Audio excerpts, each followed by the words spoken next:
Hi all, a little insight into restoring a damaged fiberglass sea kayak, regardless of what colour it is. We're going to run through the sort of equipment that I've built up, because I've done about 4 so far.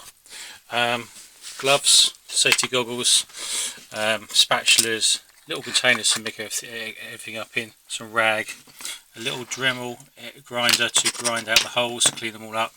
It's a variety of sandpapers, 12s, 8s, 5s, some 3s there, 150s, 250s, and then we have the different colour gel coats you can get, some cleaner to clean the hull. If you've got to do some major repair, glass fibre, and this is the colour we're going to mix up today.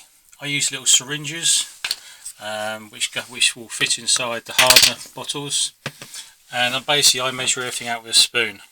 So basically what I do is I basically I'm going to pick the spoon up, 2 little level scoops, drop it in the little container. So 2 little level scoops, drop it in the container, and then basically I then drop in 4 little droplets of the hardener, like that, and then can't do this one-handed very well, and then basically give it a good old whisk and stir along those sort of lines.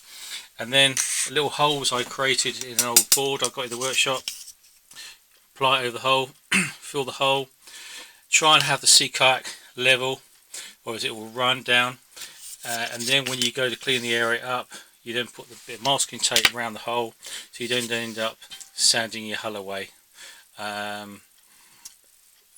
for example. But eventually you have to basically go through the fine sandpapers and work through it a lot better. Hope this helps. Bye.